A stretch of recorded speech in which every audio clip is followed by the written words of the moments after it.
আপনি যে কোনো জিনিস ব্যবহার করেন না কেন সবকিছুই কিন্তু নির্ভর করে আপনার যত্নের উপর। হ্যালো এভরিওয়ান, আসসালামু আলাইকুম। I hope you are doing well. আমাদের এই খড় কাটা মেশিনটা যে এখন কতটা কাজে দিচ্ছে সেটা আসলে ঘাসের অভাব হওয়ার পরই বুঝতে পারছি। আমাদের 6টা গরু, প্রতিদিন তাদের জন্য এত পরিমাণ খাবার লাগে। এই মেশিনটা না থাকলে প্রতিদিন এত খড় কাটতে আমাদের কতটা পরিশ্রম হতো। তবে মেশিন ব্যবহার করলেই তো হবে না, এর একটু যত্নও নিতে হবে। ব্লেড আমরা সাধারণত 2 সপ্তাহ পর পর ধার দিই। আর এই যে রাবারটা দেখছেন পুরাতন হয়ে যাওয়ায় খড় কাটার সময় মাঝে মাঝে মেশিন আটকে যাচ্ছিল, তাই নতুন রাবার লাগিয়ে নিলাম। এরপর মেশিনের ভেতরে যে মেইন সিস্টেমটা সেটাতেও একটু গ্রিস দিয়ে দিলাম। আমরা সাধারণত 2-3 মাস পর পর এভাবে মেশিনটার একটু যত্ন নিই। তবে কত ঘন ঘন যত্ন নিতে হবে সেটা আসলে পুরোপুরি নির্ভর করে আপনি কতটা ব্যবহার করছেন তার উপর। আগে আমাদের ঘাসের জমি ছিল, তাই মেশিনের ব্যবহার খুব একটা হতো না। জমি থেকে ঘাস কেটে এনে সরাসরি গরুকে খাইয়ে দিতাম। কিন্তু এখন মনে হচ্ছে এতদিন যে মেশিনটা পড়ে থাকতো সেটাই এখন আমাদের প্রতিদিনের সঙ্গী।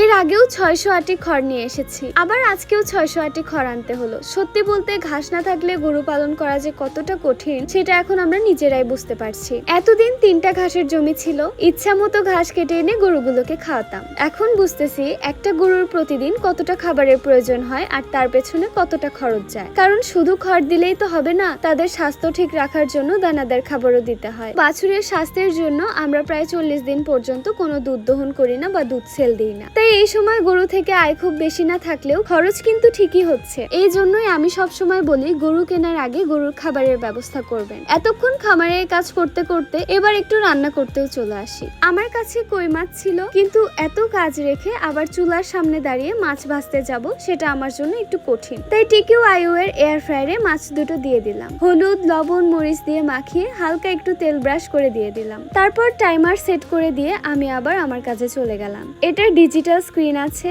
আর সর্বোচ্চ 200 ডিগ্রি পর্যন্ত তাপমাত্রায় ব্যবহার করা যায়। আমার সবচেয়ে ভালো লাগে রান্না দিয়ে রেখে অন্য কাজ করা যায়, আলাদা করে পাশে দাঁড়িয়ে থাকতে হয় না। টিকিউ আইও এর এই এয়ার ফ্রায়ারটা আপনারা টিকিউ আইও কিচেন পেজে পেয়ে যাবেন। পেজটা আমি ক্যাপশনে দিয়ে দিব। এবার আবার চলে আসি আমাদের ঘাসের জমিতে। আমাদের নতুন ঘাস বড় হতে এখনো প্রায় 40 দিন সময় লাগবে। এই সময়টা যদি শুধু খড় দিয়ে চালাতে হয় তাহলে কত খড় লাগবে সেটা তো বুঝতেই পারছেন। তাই জমিটা ফাঁকা না রেখে আমরা মাসকলাইয়ের বীজ লাগাচ্ছি। বীজগুলো একদিন পানিতে ভিজিয়ে রেখেছিলাম, তাই দেখতেই পাচ্ছেন ছোট ছোট শিকড় বের হয়ে গেছে। এগুলো আমরা সারের মতো করে পুরো জমিতে ছিটিয়ে দিচ্ছি, কারণ মাসকলাই গাছ হতে বেশি সময় লাগে না। 20-25 দিনের মধ্যে যদি গাছ পাওয়া যায় তাহলে ঘাস বড় হওয়ার আগ পর্যন্ত অন্তত এই গাছগুলো গরুকে খাওয়ানো যাবে। এতে খড়ের উপর চাপটাও একটু কমবে। তো আজকের ভিডিওটা ছিল এ পর্যন্তই। সবাই ভালো থাকবেন, সুস্থ থাকবেন। আল্লাহ হাফেজ।